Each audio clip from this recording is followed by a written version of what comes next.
All right, welcome back to the Tank Me Later podcast. I'm your host, Noah Rubin, and this is episode 62, and it is draft week. So we will be discussing the NBA draft with Tyler Rucker from No Ceilings.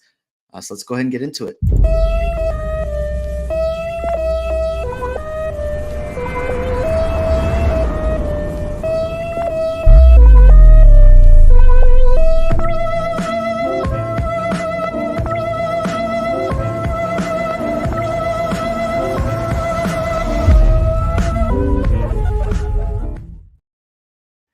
And quickly, before I bring Tyler in, I just wanted to remind you guys that support for this Fantasy Basketball International podcast is brought to you by Manscaped, who is the best in men's below-the-waist grooming. Shaving your jewels doesn't have to be risky business anymore thanks to the Lawnmower 5.0 Ultra.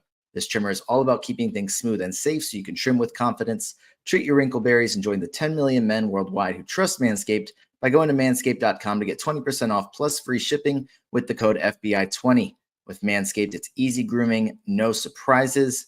Trust me, this trimmer will be your crown jewel's new best buddy. As a reminder, that is 20% off plus free shipping with the code FBI20 at manscaped.com. Show your balls some love and feel free as a dove. As I said, we are going to be talking about the NBA draft, and I'm going to go ahead and bring in Tyler, the draft expert himself.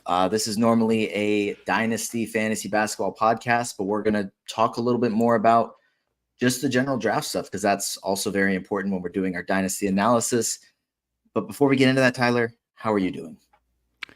Doing good. It's a fun time of the year. A lot of excitement in the basketball world right after the NBA Finals. Now it's draft season, so everyone's getting pumped about the incoming crop of talent. And I appreciate you having me on, Noah. Thank you so much. Absolutely. This should be a lot of fun. I know we have a few prospects that we want to talk about, and then we'll get into any questions that there may be about the draft, about individual prospects, perhaps about what some teams might do, some of your favorite players as well as that.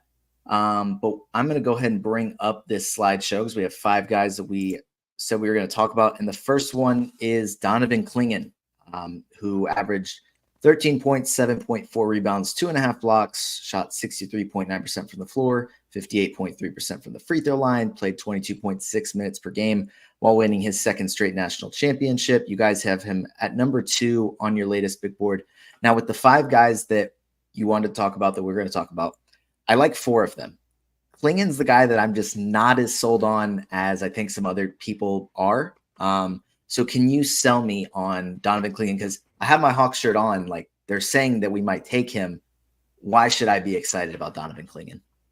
Yeah, I completely get it. This is a guy going back to last year. I had some reservations on because there was a time when he was a freshman and he was coming off the bench. People were saying, hey, could this be a potential lottery guy that's just going to crash the party for last year's draft? And I thought, we needed to see a lot more. We needed to see extended minutes, see what he could do with more playing time. This year, he kind of had a couple preseason injuries, which it got a little, scary for some evaluators, some draft scouts. And then, you saw when he came back, it was a little raw. He was trying to get his footing, get the conditioning back up. And once he kind of found that groove, it was just a completely different player. He was really dominant, really effective. The defense is special. He's humongous, and he's got the wingspan you want for a big man. There's just a lot of offensive upside. Everyone likes to focus on his defense. There's a lot of offense that's kind of just starting to scratch the surface. I think he's a really talented playmaker. It's something that people will bring up, but I think it's also like underappreciated of how special it can be. So I think you're just talking about a player with good feel around the basket that does some really special stuff defensively. And, the offense is still got plenty to unlock. So I don't think he's going to be this, 3-point shooter that everyone's hyping throughout the pre-draft process. But if he's a Jonas Valanciunas that can go out and hit a couple a game and make you respect it, I think that's creates a potential two-way, headache for defenses. And he's just going to be maybe a high floor guy in this class that can be productive, can do some damage on the boards and play at this league for a long time.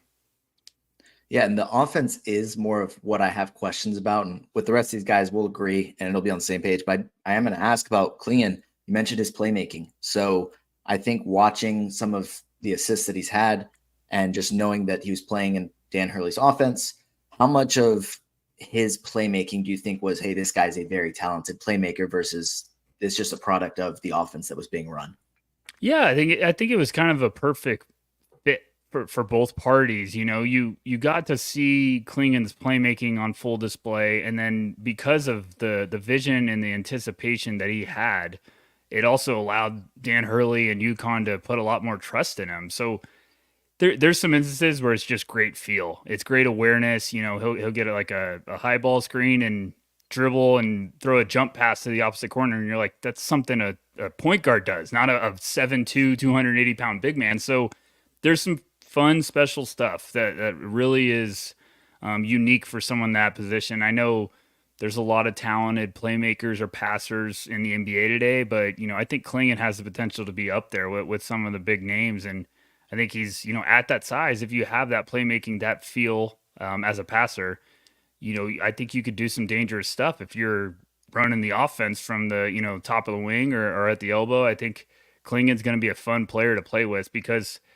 you got to respect that. And then all of a sudden, if players are coming for handoffs, like, he's a dangerous lob threat. So he's as long as he stays healthy, and that's always been the one thing with him. But this pre-draft process, there's been no concerns or no buzz about that. So it sounds like everything's going good for him. Yeah, and maybe I'm starting to talk myself into it a little bit more because you mentioned, dribble handoffs a little bit and then getting in pick and rolls. If he's in Atlanta with Trae Young, that sounds like a pretty ideal fit. And we've seen a number of NBA teams have success having the center as sort of the offensive hub.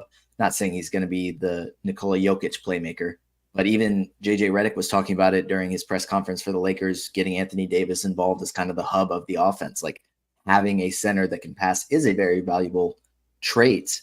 I think on the defensive side, Klingen is known as a good shot blocker. I don't think that's much of a question at all. But seeing, I guess, a guy like Walker Kessler, who also is a very good shot blocker that has had his minutes limited at times. We've seen Rudy Gobert, who's considered one of the best defensive players in the league. Like, he was getting killed on switches at times during the playoffs. I mean, obviously, nobody's expecting the 7-footers to be able to guard Luka Doncic when he gets switches on them. But do you think that maybe him just being a very big center could limit how many minutes a team would play him, specifically against guys like a Luka Doncic, just because of the mismatches that would prevent them from switching on their defense? Is that something that concerns you at all, or do you think he moves better than I'm realizing?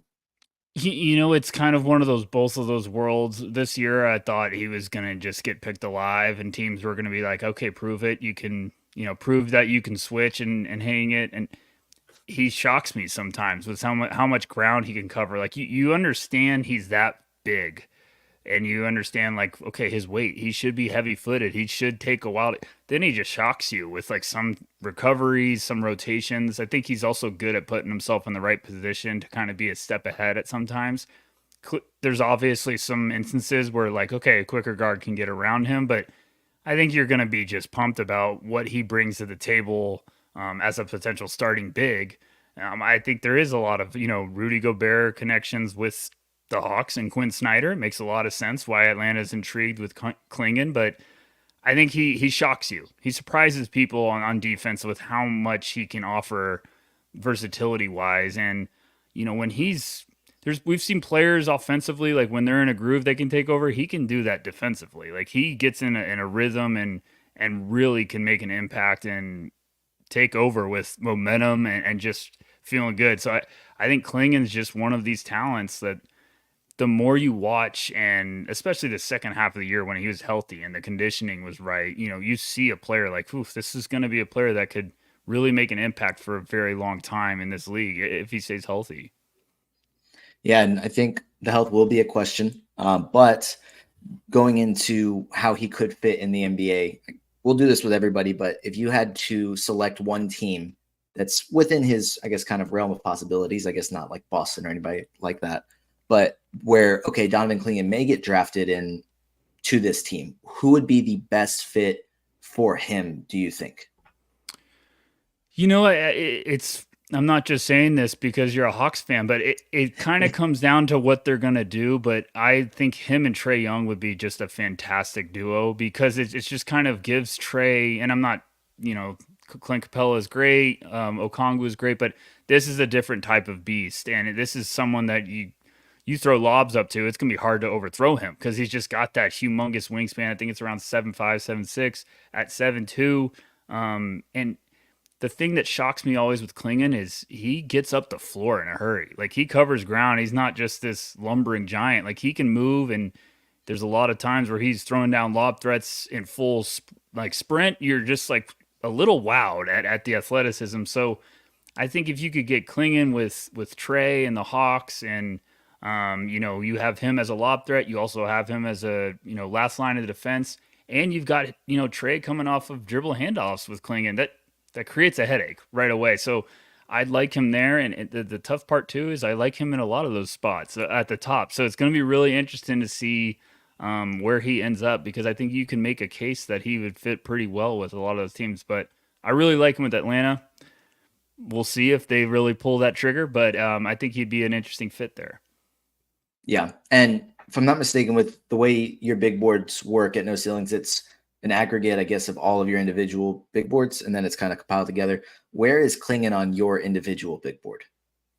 I have him at 3. And I've had him kind of in my top 10 all year. I think the second half of the year, I started moving him up. I got him to 6. I had him there for a while, and then I just kept watching what he did from the first half of the season to the second half, and just was remarkable. Like the strides he was taking, and that's the player. I remember watching him in the beginning of the year, kind of against Kansas and Hunter Dickinson, and I was like, "Ooh, he just looks rough." I just thought he looked kind of all over the place, looked out of shape, looked like he was trying to get back from an injury.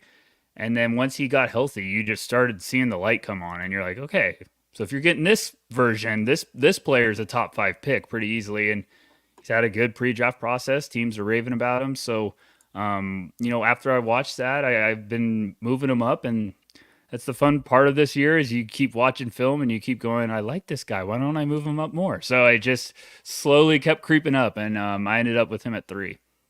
Yeah. Big boards are entirely just all over the place. No matter who you look at, there's going to be somebody in somebody's top 10 or 15 that you're like, I just saw him at 50 with somebody else's board. So it is fun, just the variation with everybody's big board. And so seeing you high on Klingon early in the season, that's also pretty fun as well. And seeing that kind of work out, that now everybody's kind of on the same page as you. I'm sure that's pretty cool. We'll move on to Reed Shepherd. He averaged 12.5 points, 4.1 rebounds, 4.5 assists, 2.5 steals, 2.3 3-pointers. He shot 53.6% from the floor, 52.1% from 3, which is unreal, and then 83.1% from the free throw line, played 28.9 minutes per game. Y'all have him at number 4 on the No Ceilings big board. He was more of a 6. He was a 6-man for most of the season. I think he started 5 games.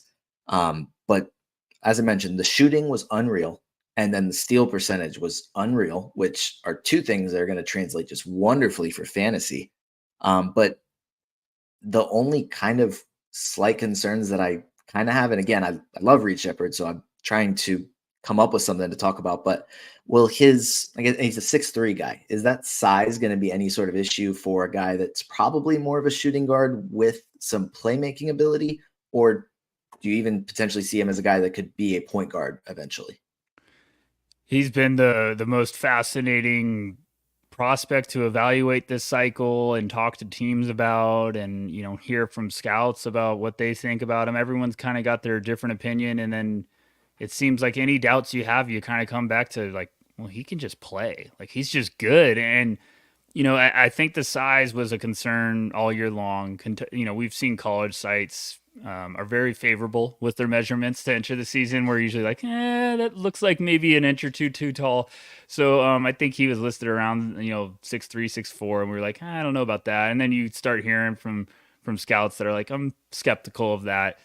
But then you just watch him on tape, and he's got some of the most enjoyable film of anyone in this class. His season he just had was just one of the best freshman classes you'll see in terms of just efficiency, what he did all over the place, the steal percentage, and some of the games he just can take over. He's got a beautiful shot. The $1 million question has been with scouts and teams is like, well, is he a point guard, or do you think he's just a combo guard that you can kind of throw out there. Some teams see him as a point guard, and I think some teams are very passionate about seeing him as a point guard, and I think that's the teams that are going to be very intrigued to take him early. Um, at the end of the day, I think you could kind of point and be like, well, he's not that tall. He's still had an unbelievable year, and he's got a lot of skills that NBA teams are coveting. And I think if you're thinking, hey, we're getting Reed Shepherd alongside what we have going, you're pretty excited about that because he's also a player that just knows how to make teammates better. Like he's very talented passer, playmaker, transition. He finds people open all the time, and then on top of all that, like he shoots the crap out of the ball. So he's just there's a lot of good stuff, and it's one of those evaluations where you kind of go, yeah, he's not 6'4", 6'5". If he was, he'd be going number one. But I think at the end of the day, you're just like, hey, Reed Shepherd can play. Like I think he's going to be a guy that plays at the NBA for a long time. The upside, we don't know, but it wouldn't shock me if he keeps just having great success.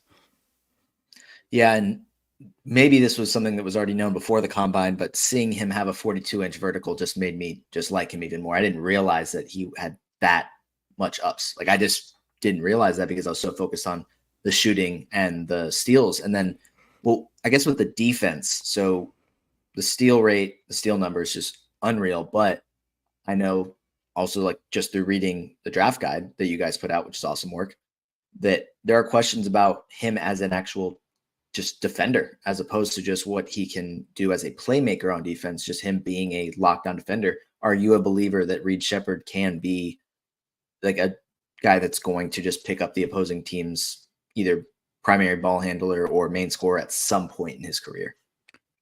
I think so. You know, it's tough with Reed because there's just a lot of different stuff defensively you're looking at when you're kind of evaluating these guys. When it comes to him on the ball, like he's got some of the quickest, most violent hands, and that's why that steal percentage is up there. He's just fantastic with reading what the opposition's trying to do, and his point of attack's fantastic. So he can give you a nightmare with that. Just because he's got great anticipation about like if you're trying to cross, he'll meet you right there, and it's off to the other, off to the races.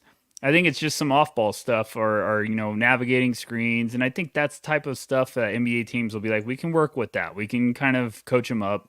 Um, I think he's going to be a talented player defensively. I think he's going to be smart. I think he's going to be a good on-ball guy because he's a hard worker. He's going to be one of those guys that's obsessed with trying to get better. And he was listed a little lighter than I thought, but when you watch him on tape, he's bulky. He's a little strong bodied, so I think that's going to fill out too. And I think it will be at a point where Reed can do some damage on the ball. It's just he's also going to get targeted. A lot of guys as rookies are targeted, and a lot of rookies struggle with defense. It takes some time to kind of find your groove, but for what he does offensively, I think the defense will come around and get to a respectable level for sure. And he's not a bad defender. It's just there's clearer times where it's like teams are going to go at him. Teams are going to make him prove it. And if he can just kind of figure out how to, navigate screens or little off the ball stuff, like I think he'll have some success. Yeah, and there's been, I guess, a lot of the rumors are pointing towards Houston liking him at 3. I saw there was a report earlier, I forgot who put it out, that there might be a trade where Memphis trades up to 3 to take Klingon. And that case, I don't know exactly where Reed Shepherd would fall, but if you were to pick a team within his realm of possibilities that would be the best for his career, what team would you pick? If there's so much buzz about Reed right now. There's a lot of rumors. Houston's been the team that everyone's connecting. There's also been buzz. Teams are trying to go up for him as well. I know Charlotte was a team that was looking at trying to go get Reed, and it's going to be tough because I think that's a popular sales pitch right now. Is like, hey, we got a lot of calls coming in. I would love somehow if he ended up with San Antonio. I think that would be a fantastic fit just because they need shooting, they need backcourt help. And I think Reed would give them a very big boost. He'd get a lot of open shots with Victor there. So that'd be a fun one too. But I do like him if he ends up in Houston. I just think that's an interesting kind of a vision moving forward. I think they're close because of how good they're getting defensively. So if you're getting Reed Shepard, like the best version of him, I think all of a sudden it's gonna be like, whoa, you got a lot of different ways you can really do some damage. So it might be a little bit crowded at first just because Van Vliet's there and everything, but starting out, if he's coming off the bench or one of your sixth or seventh men, I think that's a fantastic get for a team on the rebuild. So one of those two teams, I think it would be a great landing spot for Reed. Definitely. I'm not too concerned about where he lands. I'm genuinely just confident about him as a player. But it is, I think Houston would be one where it takes him a little bit longer, not to figure things out, but to play a big role just because of how much lottery talent they already have there. But moving on to Devin Carter, who you guys have at number 7, averaged 19.7 points, 8.7 rebounds, 3.6 assists, 1.8 steals, 1 block, and 2.5 3-pointers this past season. Took a big jump as a shooter with his percentages as well, just from this past season compared to his first 2 years. When I was watching him on film, I believe he's listed at around like 6'3" with like a 6'8", 6'9" wingspan, which is crazy. But he felt bigger on film than 6'3" because I had originally seen 6'3", watched him on film. Was like, that's wrong. Like he has to be just bigger than that. But I think there's a lot of people that are coming around on the idea that, hey, this guy's going to be very impactful in the NBA. But how does he fit in? Like, do you see him as more of a point guard, more of a shooting guard, or like, I guess what kind of role is he going to have? May just depend on where he gets drafted, but what do you think of Devin Carter? I think it's the NBA right now is getting to a point where it's almost like, hey, we need two guards in the backcourt. It's almost like, hey, it's combo guards. Can they both work? Can they both run the offense? Can we get different looks that way? Um, I kind of get the vibe with him, like, hey, you might want him as like a Derek White with what the Mm-hmm. Celtics do. Obviously, he's a little smaller, but he's very long. And it's funny you said that, Noah. Like watching him on tape, I had the same vibe. I was like, he's 6'4", sit easily, and then you get the measurements. You're like, what? Like this doesn't. But I think it's the length and how much ground he covers, and you just always feel him out there watching film. It's one of those guys, and with scouting, you're either like, okay, I forgot he was out there, or oh, I know when he's out there. And usually with bigs, but with Devin Carter, he's just all over the place. He's always moving. He's always hustling, high motor. Everything you hear about him is just sensational. I think just the role you're going to have is just teams are going to be pumped to draft him because you're like, he can do a lot of stuff that we need in this backcourt. And I think the size, yes, playing off the ball might be a little bit tough, but I think the length, the motor, the athleticism make up for it in a big way. So you get him with a running mate in the backcourt. I think you're just pumped that either he can run the offense or he can play off the ball a little bit and do some damage. I think it's just a pretty high floor pick now. A guy that's had a fantastic pre-draft process. So I think a lot of fans, because they're seeing how easy this could be for this guy to have success for a long time. Yeah, and you mentioned Derek White, Devin Carter. I think everybody's kind of on the same page that this guy is going to make an impact defensively. And he's going to be a very good defender, which could make him a nice plug and play guy for potentially a team that's looking to add to their rotation that is a contending team. But now he's starting to rise up, and I think kind of top 10 potential to where he could go. With that, like, how do you see his offensive game developing? Because I know that he did take a big leap as a shooter this past season. Do you think that's something that's going to stick in the NBA, or do you think that's something that once he gets there, okay, maybe that was more of a, I don't want to call it a fluke season, but is that something that you think sticks? It's going to be interesting. I think early on it probably is going to get watered down a little bit. Providence had one of their top scorers go down with I believe it was an ACL injury early, and they needed someone to step up. It was like a big like, where's the offense coming from now? And Devin Carter just stood up and was like, okay, lean on me. And he would take some shots that you're watching on tape and you're like, what in the world? And then it's nothing but net, 6 feet beyond the arc going away from his body. You're like, how did he make that? So he had a lot of freedom with that team. And, seeing his percentages from outside is like mid to high 30%. And, people will be like, he's an okay shooter. He's got a funky release. And it's like, the shots he were taking, I'm impressed where he finished up. So Mm-hmm. I think if the shot selection gets a little bit more, focused, if you want to put it nicely. I don't think he's going to have that much freedom as a rookie, but I think he could be a respectable floor spacer. He's really crafty getting downhill. He's patient. He can, see windows and kind of feel out people. And he's also a talented playmaker. He's just tough around the basket too. So there's just a lot of stuff with Devin Carter. He checks the boxes, and if we're even talking about fantasy, I think he's going to be a very fun rookie to get fantasy wise, because he might be one of those that just gets a lot of assists, gets a couple steals a game, gets a block, hits a couple threes. So I think he's going to be a fun player. It's going to be fascinating where he ends up, because there's a lot of teams that are either wanting to draft him, hoping he falls to them, or trying to go up to get him. He's a very popular name right now.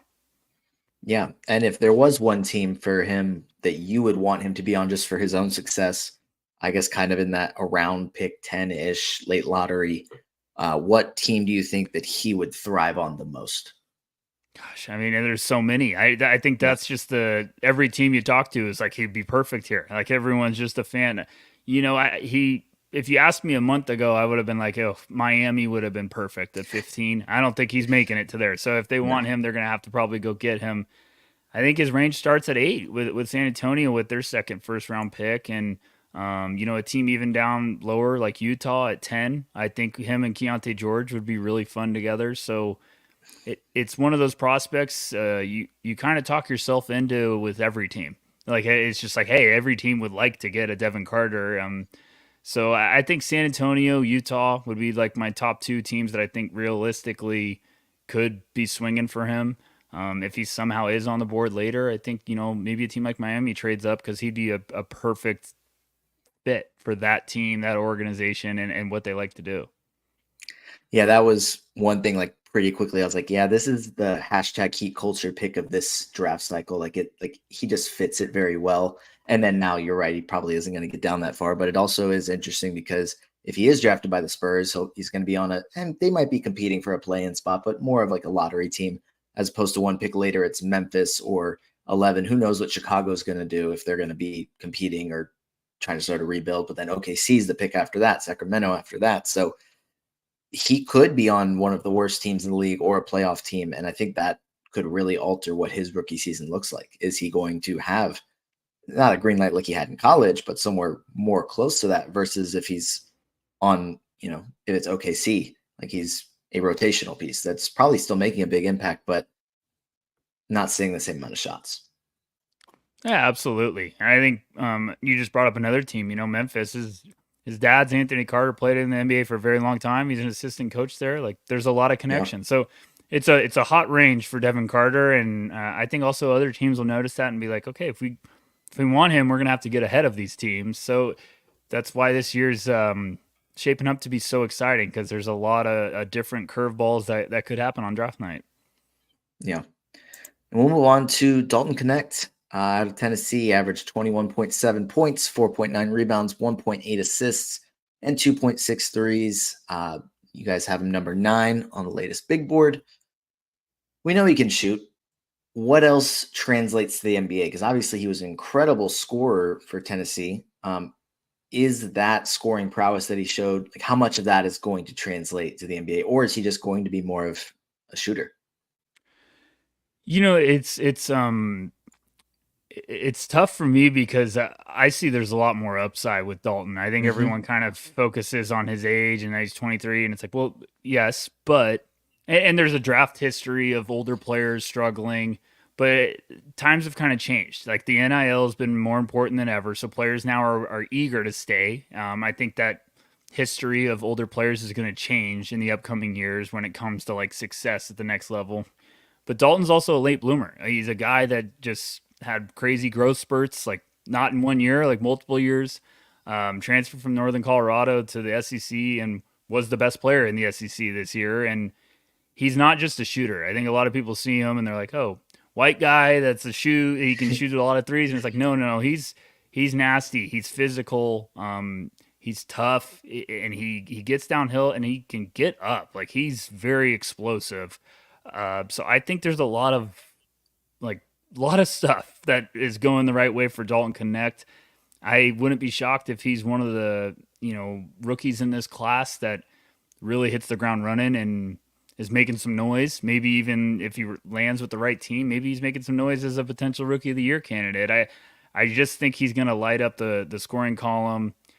What Tennessee had him do last year and how impressive he was with his numbers, like he was their offense. They did everything possible to get him the ball, and he's making ridiculous shots on the move. They're running sets where he's running across the court 3 times before shooting away from his body, and he'd hit nothing but net. It got to a point where you were shocked when he was missing sometimes. So I think at the NBA, if all of a sudden life's a little bit easier when it comes to him getting shots, I think it's going to shock some people. He's got the potential to really make some noise early on. But I love Dalton Connect. It's one of those players that was a pretty easy evaluation this year offensively when it comes to just his potential.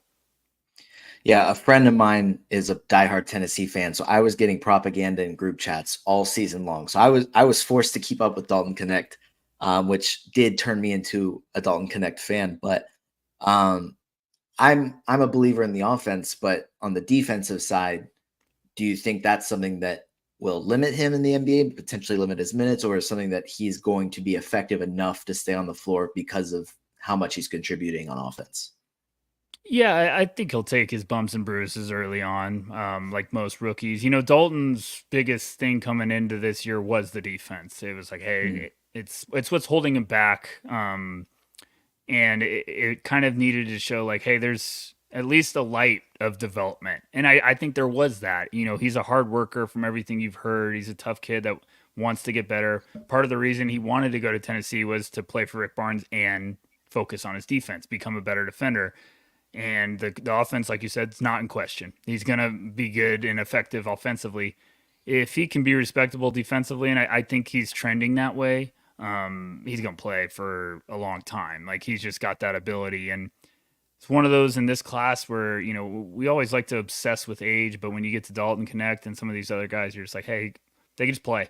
They can do a lot of good stuff. If we're focusing just on the age, you know, we're probably missing out on a really good player. So I think the defense is going to be fine. I think he's going to be able to stick on the court, and you know it's going to be one of those things where if you have a good lineup and balance, maybe put some defensive assets around him, he just does a lot of really good stuff offensively. He gives you kind of a dangerous weapon. So I think he's going to be a popular name on draft night too.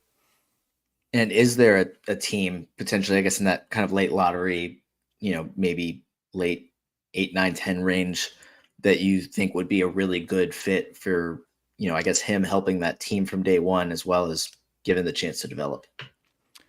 Yeah, you know, it's tough because he's also one of these players like in this class there's not a lot of great shooters. So he's Mm. kind of got that little advantage of being like if you need shooting, I'm your guy. And I think you get to even as high as 6 to Charlotte, I think would be a fantastic piece alongside LaMelo Ball and Brandon Miller and then you get to Portland at 7, which could be intriguing with what they've got going with Shaden Sharp and Scoot Henderson. And then right down. You kind of go to every team right next. You go Spurs at 8, make a lot of sense. What's the shooting they need? So shooting's always desired in the drafts, and you know Dalton Connect's got the case to be a shooter with upside, with scoring upside. So I think he makes a lot of sense in a ton of places. I mean, you can make an argument for him pretty much everywhere. You even get down to teams like Utah and stuff like. Absolutely, he'd make some sense there. So it's going to be fun to figure out where he goes because he can pack a punch and he might be a heck of a player in his rookie year. Yeah, definitely. I agree 100%. It will be interesting to see who is the team that pulls the trigger on getting arguably the best shooter in the draft. The last guy that we have is Modest Buzelis, who played for G League Ignite, averaged 14.1 points, 6.6 rebounds, 1.9 assists, almost a steal, almost 2 blocks, almost 1 3. The shooting percentages weren't great, 45.5% from the floor, 26.1% from 3, and then 69.6% from the line. You guys have him at number 12. Is that kind of like, I don't know, where'd you have him on your personal board? Does that line up like number 12? Yeah, I had him around 10 or 11. He's going to probably be a player that goes earlier than this. Mm-hmm. Buzelis is just one of those names that's it's been a puzzling year for some of these high upside guys. So been one of those names where you might get a different answer everywhere you talk. Some teams this year were just like, I'm out.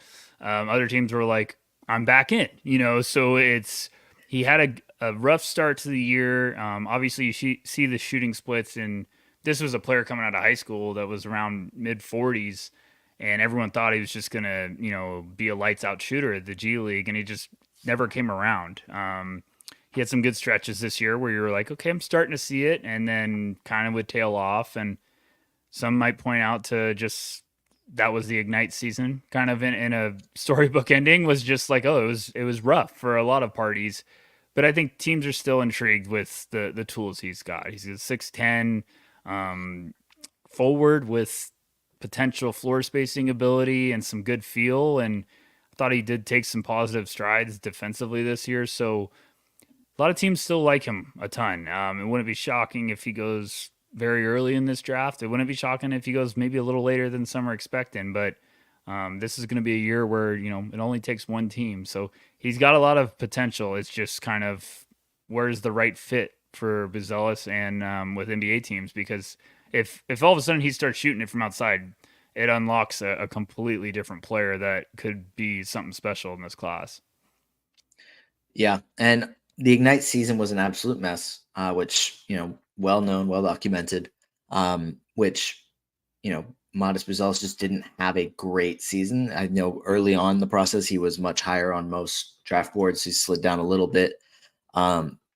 He seems to be, and maybe it's just because early on not many people have, or prospects have been interviewed a ton, but he seems to be like the best quote in the draft. I mean, he had the one where he was. This one just, I don't know why I love it so much, but just saying, no, Zachary Risache, he doesn't want to play me one-on-one. His agent won't set it up. He's scared. Like, I'm better at everything. Like that kind of confidence. I like that a lot. He also had, this isn't like just a great quote, but he just said, like, I just didn't have a good shooting season, but I am a good shooter. Are you in the camp that believes that he will be at least better than 26% 3-point shooter in the NBA? Yeah, I think he's gonna improve for sure. You just it's like I said earlier. You saw stretches this year where he's getting in that mid 30s, and it looks like okay when things are clicking a little bit better. I see the route and the potential. I just think there was too many times where you're like, okay, I'm wanting more. I'm wanting more. Like Buzelis, the sell on him coming into the year was that he was going to be this elite shooter from outside, and one year doesn't tell the story. So if it was a bad year for him with the Ignite, I completely get it. I think some teams are going to buy into him having a bounce back year, even as a rookie. And the shooting form looks good. It's solid. It's compact. Like if he can add some weight, just some strength to fill out, I think there's a world in which he could be one of these best players from this class. It's just how legit are we going to get with that shot? Are we going to be saying, okay, he ended up being like a 33% from outside, or is he going to just all of a sudden find his groove and, be in that high 30s, early 40s? It's going to be interesting to see. But yeah, I'm buying that he's going to bounce back a little bit with his shot because it just looks consistent. It looks smooth. I would love him to go to a place where he's going to not be the center of attention, which usually is what you're going to happen when you're a rookie. You shouldn't be the guy that they're all focusing on. But if he played alongside with some players that could create, I think Buzelis could be really effective. And I think kind of another thing that at least I had kind of interpreted about what kind of prospect he is, just kind of like do a little bit of everything. We see, almost a steal per game, almost 2 blocks per game. One of the comparisons that I think is pretty popular is Franz Wagner, but I don't know. I don't know how good of a comparison that actually is. Only average 2 assists per game. Granted, that doesn't necessarily define who he is as a playmaker, as a ball handler, as a passer. Are you a believer in him as, probably not a primary or even secondary playmaker, but a pretty good playmaker from a 3 or 4 spot? Yeah, I think he's got good feel. The Franz one always kind of gives me a little like, let's calm down a little bit because Franz just, I think Buzelis is more, I still think of him more of kind of like a 4 that's wanting to be a 3. And I think Franz is just a 3, like with just, and I'm talking about just movement. I think Buzelis is a little bit more stiff, but I also see some stuff where you're like, okay, this is impressive for how young he is, how big he is, and also I think once his body fills out, it's gonna help him a little bit. But he makes the right read. He can definitely do that. It was a tough year to evaluate when it came to that situation with the Ignite. Was pretty brutal. So I think, if he's with the right team, like absolutely he can make the right play. He's got good vision. You can give him the ball, he can do a little bit of stuff. I just think there's a little bit more rawness, and once he keeps working on that and finds his groove, like absolutely, if everything comes together, he's going to be a special talent. Yeah, and for just like everybody else, what team would be the best? I know you mentioned, a team where the attention isn't fully on him, and I think out pretty much Washington would be the only possible landing spot where I think that would be the case where he is potentially one of the focal points of the offense. But what do you think would be the most ideal landing spot for him? It's one of those I go back and forth with all the time. I think Detroit makes some sense at 5, and Mhm. I think that's NBA teams are still very high on his upside and potential, and I think that's where you're getting to the point where you're like, okay, especially in this class, you're like, do we want to swing upside here, or is it kind of going a little bit more towards like the quote safer guys, if there is such a thing? But I think with him in Detroit, they need shooting, they need some versatility with positional versatility, and you got Cade Cunningham there, you got Jaden Ivey there, who I think is going to have a good year. So if you have those two guys that can create and kicking out to Bazelis on the wing that can shoot, I think that gives you some nice punch on the offense, and I think he'd be a nice fit there. So it's just going to be interesting to see if that's where he ends up, or maybe he goes a little lower. Very interesting. I mean, Portland at 7, you could probably talk yourself into, or somewhere a little bit behind that, but he won't be on the table too long. I like him in Memphis too at 9, but Mhm. I don't know if he'll still be there. But I think I like that fit. Yeah, Detroit at 5 tends to be when I'm pulling up Fanspo and doing mocks. He ends up going there to Detroit, or sometimes to Charlotte at 6, getting like LaMelo at the 1 with Brandon Miller in a pretty big wing rotation. Brandon Miller, Miles Bridges, Modest Buzelis. Um, but we'll see what ends up happening. We do have a few questions here. And then if there aren't any more, I have a few more so I can keep taking up some more of your time. First one here is from Cow Chad, friend of the show. Is Alex Sarr pulling an Eli Manning? The best, he's bringing this up because I'm a Hawks fan, so that's great. But the best thing that could happen for fantasy players, because it made the Hawks front court plans clearer than they have ever been, with them pivoting to 2 other bigs. So I guess, first of all, do you think that Alex Sarr would pull an Eli Manning if the Hawks were interested in taking him? No, I don't think so entirely. It's gonna be faster to see what happens. If it seems like every single day you talk to a person, they have a different answer. Forever I was getting told about Ricochet at 1, then all of a sudden you get out of nowhere. I think Sarr's going. You're like, whoa, okay, that's the first, so you pay attention to that. Then we get Klingenbuzz. I like Sarr. I think if Atlanta took Sarr, I think they would be clearly moving towards, hey, we're gonna rebuild a little bit. We're gonna move some Mhm. guys. We're gonna open things up. Because I think Sarr is one of those, you just got to get him reps. You got to let him play, learn by playing. Like if you're giving him limited minutes, I think it's not going to help him right away. I think that's why a lot of people are intrigued with him going too, because I think Washington would let him just play and figure it out. But if you went to Atlanta, it's one of those high upside guys that might take a little bit of time to fall into place, but you'd be really excited if you could get him on the floor, get him time, let him learn by mistakes, and then get some confidence. So I think wherever he ends up, it's going to be really interesting. And if Atlanta does pull the trigger there, I think it would be one of those like, we're clearly going to maybe blow this up a little bit. And I don't know if they're ready to completely go all in on that, which maybe that's why they're leaning towards Ricochet. Yeah, I've been kind of, since the Hawks won the lottery, been saying it's Alex Sarr or bust. So then now all these other rumors are. I mean, I'm already pretty much mentally preparing for them to not take Alex Sarr.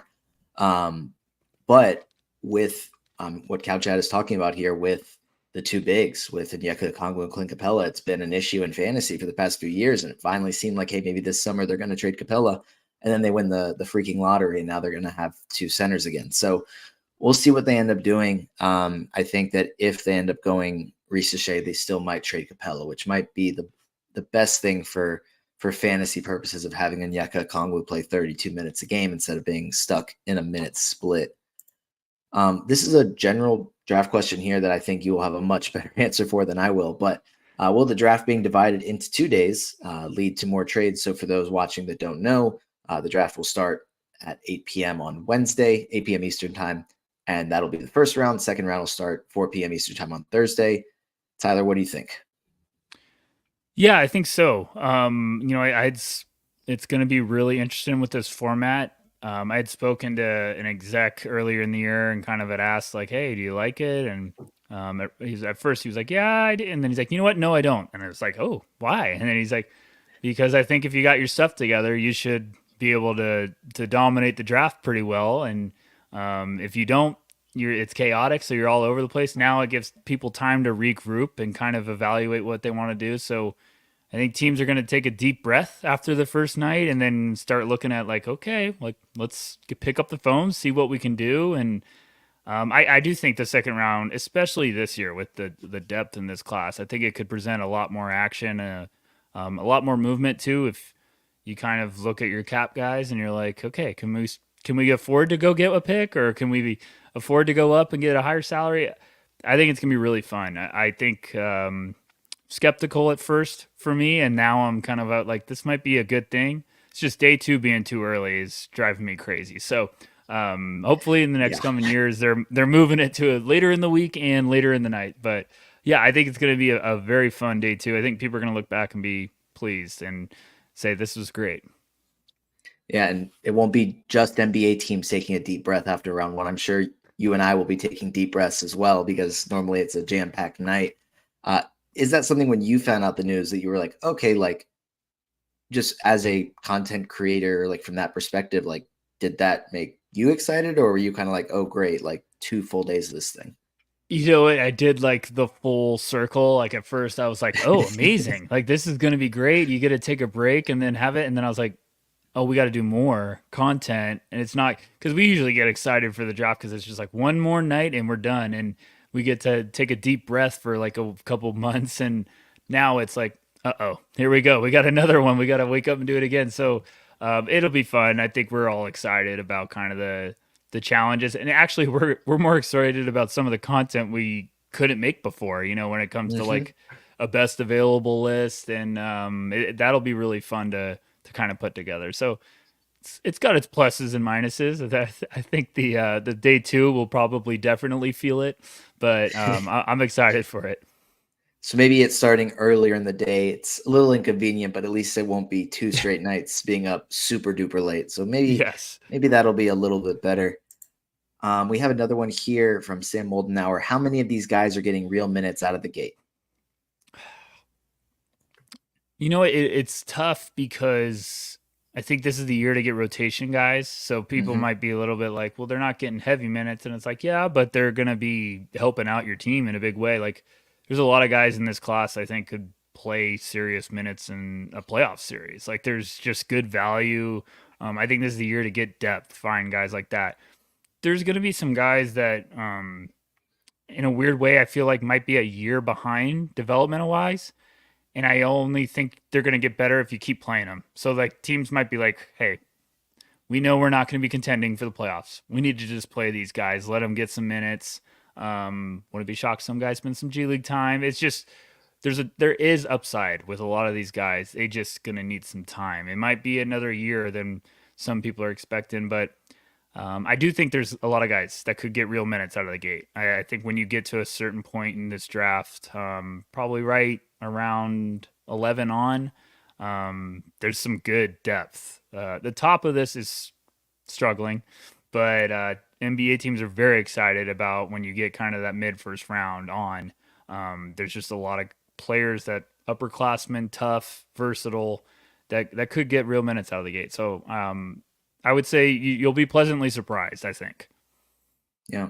And Sam did have a follow up here. And do you have any late first round sleepers? And he clarified this is to make an impact on a playoff roster. Is there any guys that you're particularly high on that we could see go in the later first, maybe even early second round that will be Yeah, able to make an impact early? Um, I think like a Baylor Shireman, a Creighton Mm-hmm. is a name that a lot of playoff teams are praying falls to him. He's had a very, very good pre-draft process, so I think teams are a little nervous that he might not make it. But senior 6'7" that can shoot and is really smart, got some playmaking ability. I would say, gosh, I forgot Tyler Kolek, another good Mm-hmm. name from Marquette, lefty guard, just high feel.